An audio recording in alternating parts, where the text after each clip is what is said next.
Welcome to Game Soup Classic Analysis. This is Joe. This is Ed. And on this episode, we are playing Super Nintendo games. This is RPGs Part 1. Yeah, we got a lot of RPGs to talk about in this series.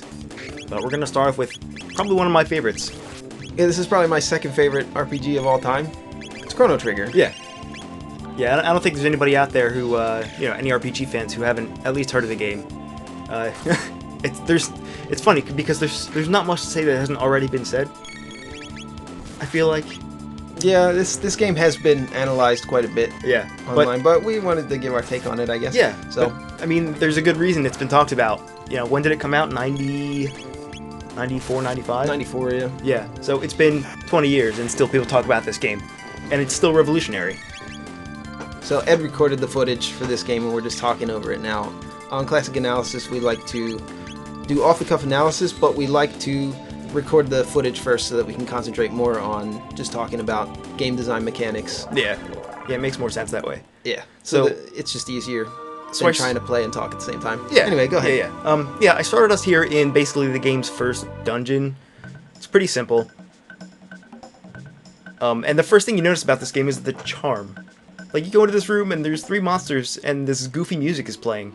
And you just talk to them and then you just leave. Like nothing happened. And this whole game, it just has the art style and the charm. It just all works together. Everything about it is really endearing. So, yeah. I don't know. That's probably my favorite thing about it. Yeah, I really like the designs, the character designs in this game. And the designs, of course, are done by the famous Akira Toriyama, right? Uh-huh. Of Dragon Ball Z fame.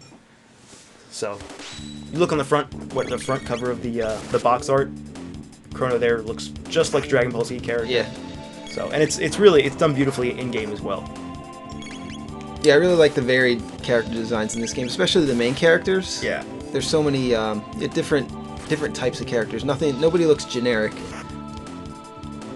And I think as far as graphics go on the SNES, and for RPGs especially, this might have been the peak.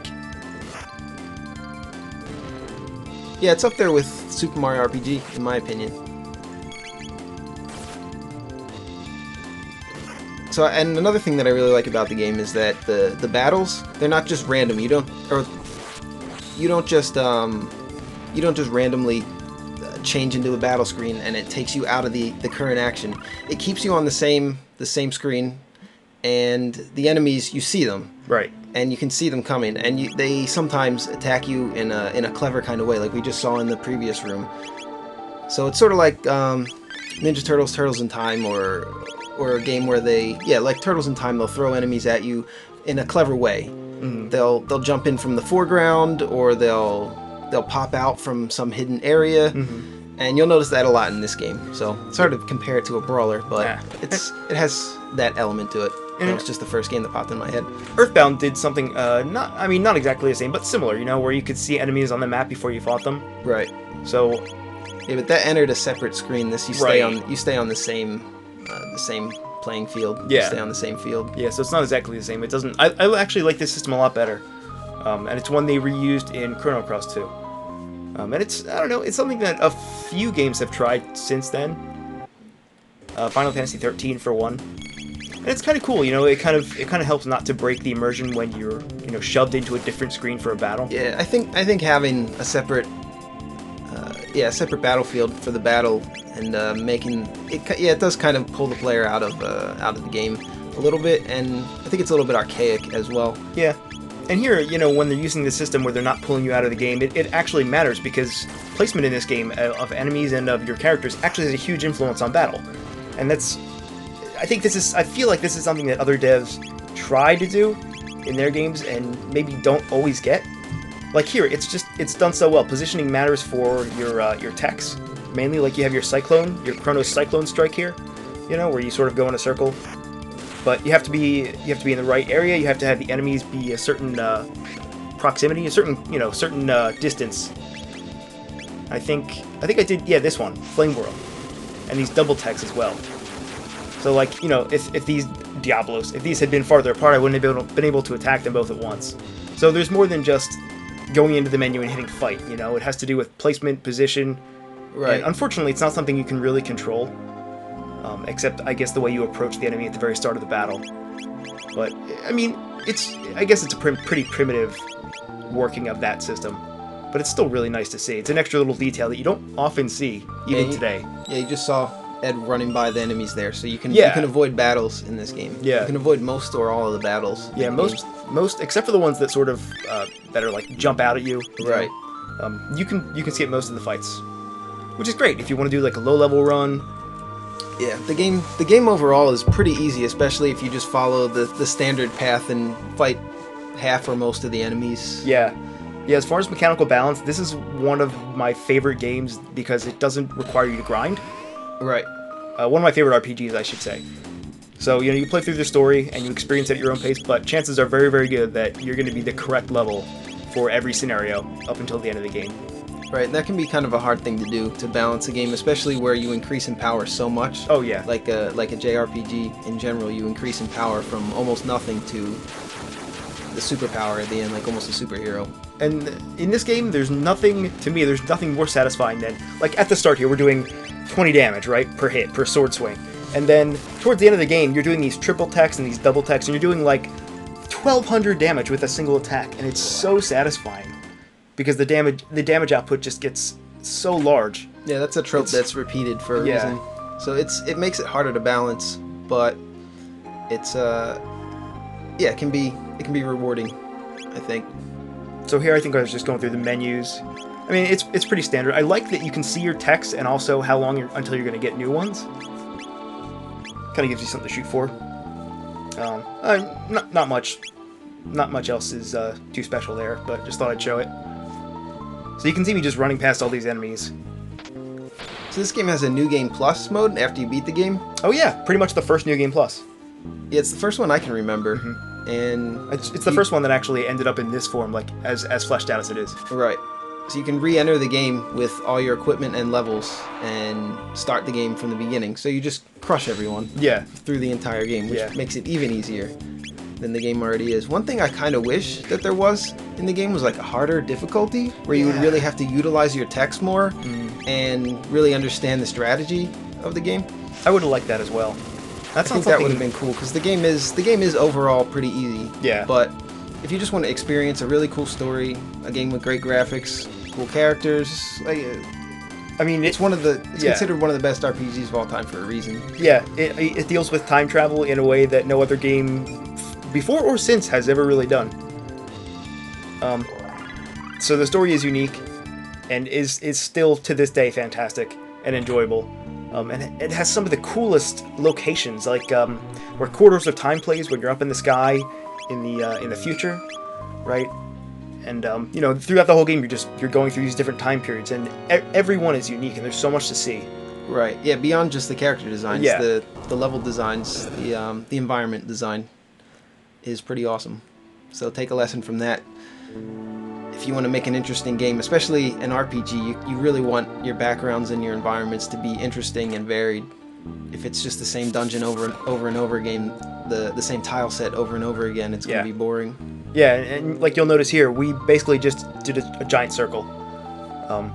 And yet each room is a little bit different, and you can choose to fight enemies. It doesn't really get boring, and this game never really overstays its welcome anyway. You kind of go through each you almost area. Wish it was longer. That's kind of how you know that an RPG, or a game in general, but especially RPGs, I think, it's how you know that it's a good game, is that you're really sad when it's over. Yeah. I think the worst case of that is probably Super Mario RPG. Oh my god. That game's probably the perfect length, but I wish it was about 5 times the length. I know, yeah. This game does have that as well, but luckily there that kind of quality up, especially. There are a lot of side quests in this game too, which help out with replay value, or you do it in New Game Plus as well. So there's a lot to do in this game. Each character has their own side quest towards the end of the game, and it's a pretty large world as well. And at some point you get the ability to travel freely through time, and you can really choose to go anywhere. So there's also a lot of exploration. Mario RPG doesn't really have a huge sense of exploration. Yeah, Mario RPG is a little bit more linear, I would say, than this. But certainly, graphically, I consider that to be a step up. But this is definitely, you know, I always compare it to Final Fantasy V, and Final Fantasy VI was a significant upgrade on Final Fantasy V. Right. Chrono Trigger to me is the significant upgrade to Final Fantasy VI. So this is just really, really beautiful. Especially towards the, we're going to get to a little bit later, the trial scene. I got some footage of that. That is just okay, cool. the standout part of this game for a lot of people. Yeah, that's a part that draws a lot of people in, I think, when you realize that your decisions make a big difference in the story. Yeah. Yeah, one of the first big examples I can remember of a game, like, truly shocking me. You know, and, I mean, to compare it to things like Psycho Mantis and Metal Gear Solid, you know, the way that games sort of mess with your mind a little bit and kind of surprise you, take advantage of the medium. Yeah. Yeah, now that we have games like Mass Effect and Dragon Age, this might not look like much. The scene with the princess and everything. Yeah. Which we're gonna see pretty soon, right?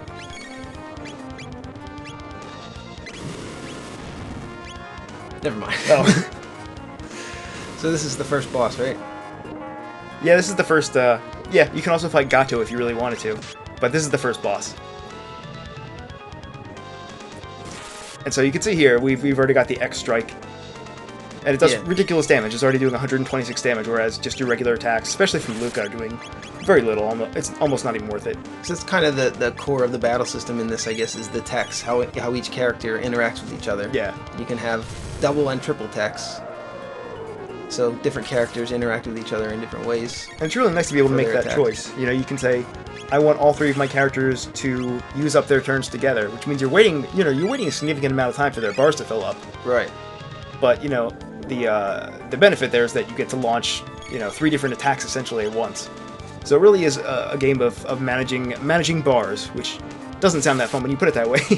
But, you know, well, it's strategic for real, because you can decide to go on the offensive or use a lot of items. All games at their base are just numbers adding to other numbers. Yeah. Well, not adding, but Bars. numbers interacting with each other, basically. All video games and board games, any kind of game really is. It's at its core is math on paper for the most part, but it all matters when you show it visually like this. Yeah. And when it's something that a human mind can grasp more easily and interact with, it becomes a lot more interesting. So that's really not too hard of a boss. I mean, it's a nice introduction to certain mechanics. We've already seen in the game so far up to this point. We're only like half an hour in. You've already seen a slow debuff that gets put on your characters. There's a counterattack. I think Yaku just did a counterattack. But there's a lot of interesting debuffs and sort of gameplay battle mechanics that you see in this game, which I really like. And Frog. Good old Frog. Such a charming fella. Yeah, he's really great. And his translation is notorious for being absolutely horrendous and completely incorrect, which I always thought was kind of funny. You know, even still, it's a little bit endearing. I think Here's another endearing thing. You find the Chancellor in a chest. Yeah. That's not something you would expect. Yeah, no, I love that. I love that. I think I cut off here and transitioned to another section of the game. Yeah, here we go. So once we get out of that dungeon, we end up back here, and we find this gate. This is like the core of the game. This is the story in a nutshell. Right, you find these gates, and you're going through them into different time periods. You know, and I always liked this part right here. This like mode 7-ish. I don't know, it's just a cool little effect. Yeah, it still looks neat today. Yeah. Ready and go. I'm a big fan of the music as well in this game, I gotta say. Yeah, I actually bought the soundtrack for this. Me too. When I was, you got the Japanese version of it though. I did. think I got the crappy American release at Sam Goody or Sam Goody, some yeah. dumb music store at the mall. I can't remember why I even ended up with that version. Did the US version not come with all the tracks or something? Yeah, the US version was one disc. Yeah, I think the Japanese But this version song was on it. Yeah. Oh, of course, this is a classic. I mean, almost every song in this game is a classic. It's kind of ridiculous.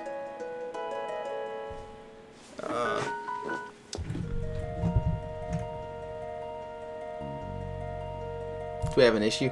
No issues. Well, let's continue. Let's keep going. Yeah, so here, again, I tried to bypass the battles just to sort of speed it up a little bit. I think by this point you've seen enough of the battles. You know, you kind of know what to expect. But I particularly like this part. As you know, as we just said, this is a part of the game that a lot of people really like. It kind of reminds me of the opera scene from Final Fantasy VI in the way it's so heavy, you know? It's kind of like a pivotal moment. Yeah, it's memorable. Yeah. And the whole escape from prison area is just fantastic, and you end up fighting that dragon boss at the end. Man, everything about this game, I just want to play it. I just want to stop recording and play the game, you know? Yeah, I was feeling that way when I was playing the Addams Family. Yeah. Like I was playing Home Alone and Bebe's Kids, and Yeah. I couldn't wait for it to be over just to get the recording done. Yeah. But Addams Family, I wanted to keep playing. I wanted Yeah. to finish the game.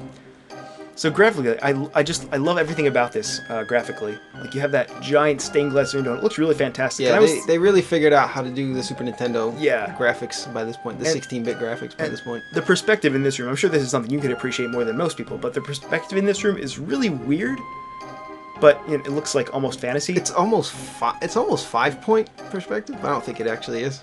And like, I don't know, you can It's curved. You can yeah. kind of see the curve of the floor and the Yeah. curve of the what would you call it? The juror boxes. Yeah, on Jerry, the sides. Yeah, and it looks almost strange, but I don't know. It's kind of a little bit cartoony in a way. But you know, you've got some nice shading, like shadows on the right and left sides there. I really like the look of this. I don't know why. It's just excellent use of colors and excellent use of I don't know, all the different components of the scene. Yeah, and you can see that the background, except for maybe the window, but you can see that the background is a little bit more desaturated colors. Like those guys aren't wearing bright purple in the juror boxes. Mm. So all these decisions, all these questions that he's answering make a difference in the story. What's going to happen next? Yeah. Right. Yeah. So at the beginning of the game, you know, there's all these different actions you can take while you're at the lean. What's it called? The Millennial Fair. Yeah. And they determine whether or not you get guilty or not guilty. But really, it turns out it doesn't matter. But you didn't record all the things from the Millennial Fair? No, but Okay. I can list all of them. Okay, what Maybe. are they? Oh, I can't list all of them. I can't put my money where my mouth is. For one thing, you can save the cat, the little girl's cat. Right. You can choose to eat the old man's lunch. You can choose to, when you knock into Marl and you knock her over, you can choose to look at her first or go get the pendant first. Right, I remember that part. Yeah, that's 3. So that's what we're on trial for here. Right. This is the more kind actions you take in the beginning of the game during the Millennial Fair, which we didn't show, the less guys will find you guilty here. Mm-hmm. And here, You get just more not guilties. Not if even- you're nice earlier in the game. yeah. So here we have 6 not guilty verdicts. So that means I didn't eat the old guy's lunch, but I didn't save the cat, which I think is that guilty verdict here. I see. So, but it turns out that no matter what you get here, the dialogue's a little bit different. And it kind of feels nice to be able to control this somewhat. Right. Not that the outcome is really any different. If you get not guilty, you're still put in prison, you still have to escape. Yeah, so they didn't waste a whole lot of assets doing it, but it's really Yeah. neat that it changes the story just a bit. Yeah. So, and as I was describing earlier, I didn't articulate it very well, but that scene that we just saw where you can influence how the story plays out is you can see a lot more in modern games. It might not look as impressive compared to a modern game like Mass Effect or Dragon Age, where your decisions can really change how the story goes. Right. And you get a completely different ending Yeah. a lot of the time, Yeah, this is depending on just- your decisions. Where this game does actually have multiple endings. That's true. So, This game has a lot of endings, actually. but just that part that we showed before is maybe a little underwhelming compared to some of the things that they do now. Yeah. But back then it was very impressive, and it shows that this game has some branching paths to it that are going to be coming up. As insignificant as this branching path might be to where you go next in the story, there are some more significant things you can do later on. I don't usually fight this guy. In fact, I don't usually come down here. But, I don't know, this is actually kind of a cool fight. This guy reminds me of the giant mace swing guy from A Link to the Past at the very beginning of the game. Oh yeah, A little bit. I thought I was going to die here, because he does that thing called Mortal Blow. And, actually didn't bother to heal here. I just thought I'd tank it out, you know? So you did make it. Well, don't spoil it. I'm not gonna spoil it. Maybe he doesn't make it through. Stay tuned. No, I made it. And I love the dialogue here. Again, it's very charming. They don't pay me enough for this. You know? Yeah, he was about to get wrecked by Chronos, so he gave up. So that's pretty much it for Chrono Trigger. I think we said pretty much all we wanted to say. It's fantastic in every way, and it's rivaled only by this game, as far as I'm concerned. Which is Which is...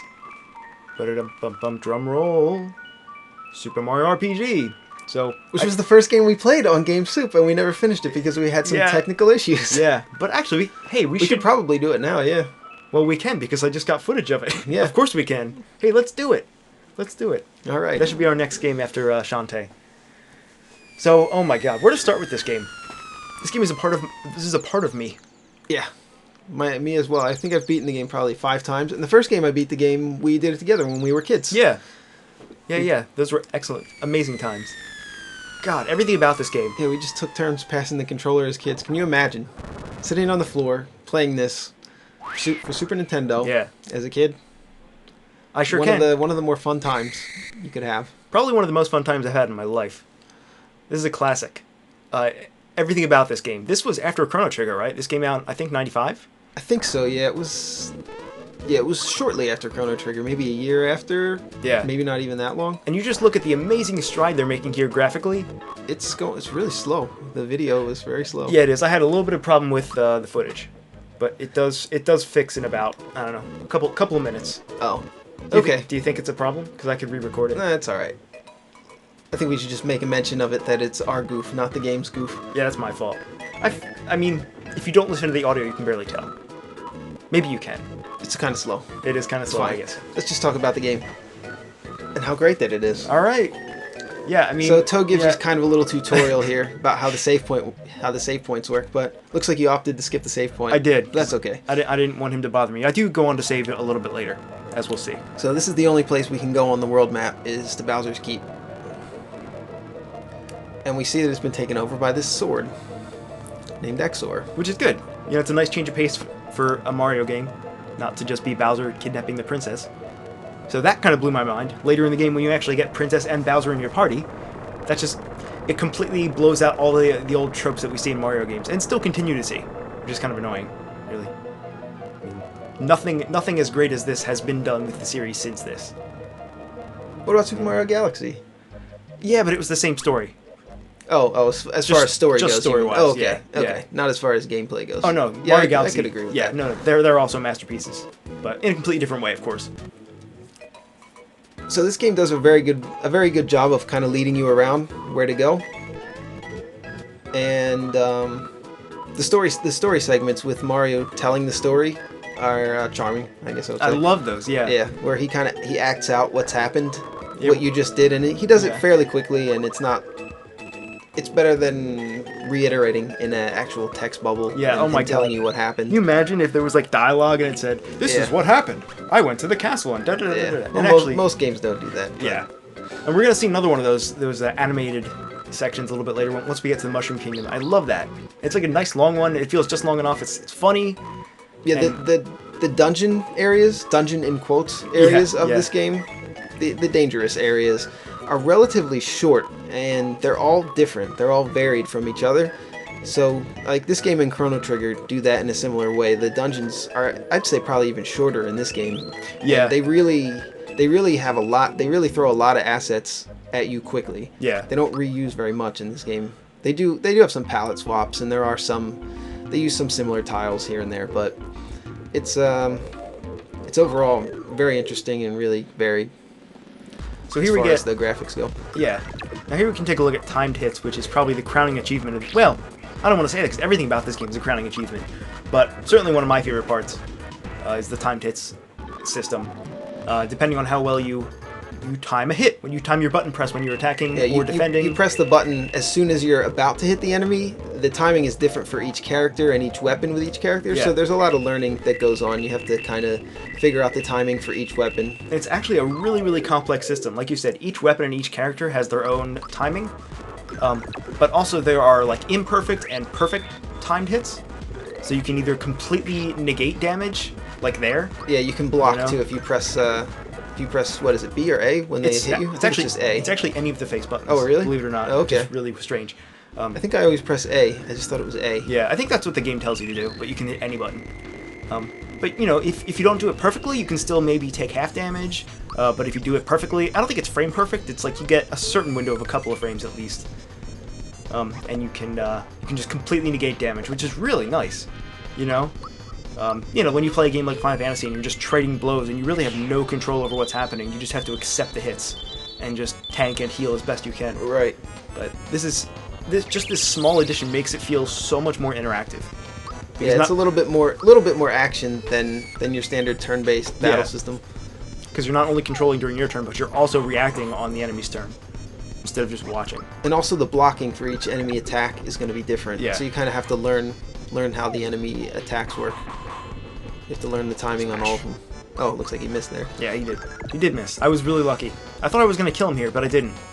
So this is the first boss here. Yeah, Hammer Bros, which is nice. They really make good use of the Mario franchise assets.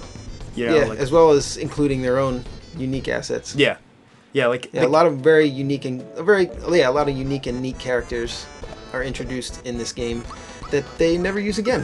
Which blows my mind, because this game has some of the most iconic characters in gaming that are original. You know, like Gino. Gino is the perpetual underdog. People have wanted him in Smash Brothers, and he's kind of like a crowd favorite, I guess. A lot of people really like him. I love him. Even Mallow, he's kind of like a dork. But yeah, Mallow's a dork, and he's a little bit underpowered in the game, so he doesn't see as much play as the other characters, I guess. But he's still an endearing and fun character to have in the party.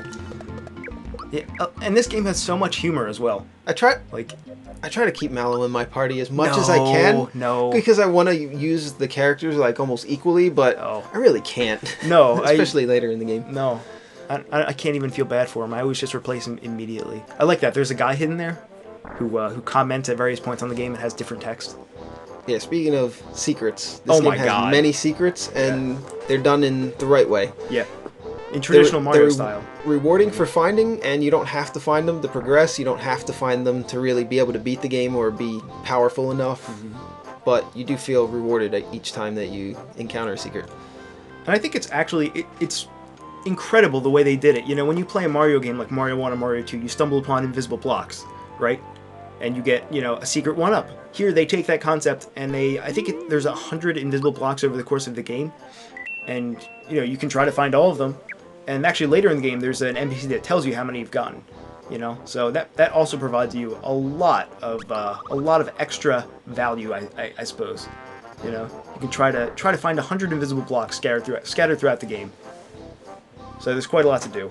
Yeah, so if you really want to grind, if you're really, really into the game and you're into grinding for secrets, you can do that. Or you can just look at GameFAQs or, the internet. So this game caters to the hardcore and to the casual. So this would, if you've never played an RPG before, this is a pretty good one to start with. Yeah, this is no doubt probably one of the best RPGs you can play if you've never played one before. Didn't some department of Squaresoft make all their employees play this game at some point? Recently, actually, a couple years ago. Just to learn about good RPG design? Yeah, to learn how to nail it. This game pretty much nails it in every respect. Yeah, this is like S-rank RPG here. Yeah. I mean, Chrono Trigger is too, but in a completely different way. It's unfortunate because this game is probably the shortest. Well, no, I shouldn't say one of the shorter RPGs, I guess. One of the shorter for the Super Nintendo. And the level cap is really low. It's only level 30. So, I mean, that doesn't really give you much of an idea of the length of the game or the pacing. No, not too much. And it's beatable at a pretty low level. Like, when I was playing the game, I would usually try to go for lower level runs. Yeah. This was a long time ago. I'm sure people have figured out ways to beat it at a much lower level, but I think it was like level 13 might have been my best run. And there's actually, it's not a speedrun category, but a challenge category is the level 3 run, which is the lowest possible level you can even be in the game. Yeah, you can beat the game at, right? Yeah.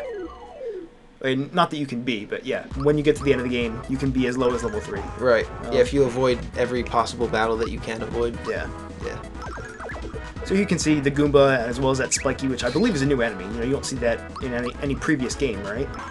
Spiky? Yeah, I don't think so. Yeah, he's sort of like a Spiny, but he's a little bit different. I love those backgrounds he looks a too. Little bit different. We just talk about how like these 3D computer generated graphics are incredible. Yeah, they're like the Donkey Kong Country games. Yeah. They're 3D models, and then they just take shots of them to make sprites out of. I don't know, I just love it. Everything about it. Like, these trees, they look real cool. Those dogs, they look real cool. Those flowers, it just looks it's a neat graphical style, yeah. And it was, especially back then, it looked so different than anything else, and it looked more three-dimensional than anything else that had come before it, obviously because it's made from 3D models. So it really impressed a lot of people and a lot of kids. You know what I was a big fan of? If you go online, you can manage to find the actual 3D images they use for the characters, and you can see them in like a much higher resolution. I've seen a lot of them. They look worse than they do in the game. Yeah, but when they're shrunk down to a 16-bit sprite size, they look pretty good. Yeah, they come out real nice.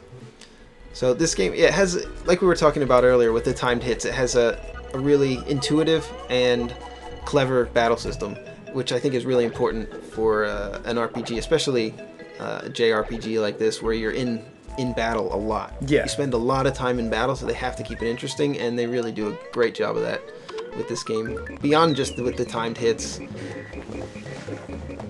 the item system and the magic system, I guess you would call it, is also really interesting.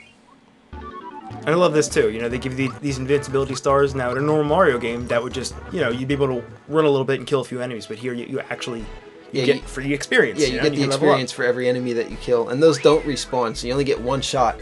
At each of those stars in the game. So if you really want to level up, you want to maximize how many of those guys you kill. Kill. You're actually killing them. Treasure chest and everything. Yeah, this game is a masterpiece. All right, so that was Super Mario RPG. Man, I could have talked about this game for hours and hours and hours. I just realized that. There's so much to talk about. Yeah, we were talking... It's great. It's fantastic. So, this has been part one. Probably my two favorite SNES RPGs, Chrono Trigger and Super Mario RPG. Yeah, me too. These are my two favorite RPGs. Yeah. Both for Super Nintendo. As far as this classic analysis goes, it's all downhill from here. Join us in part 2. See ya.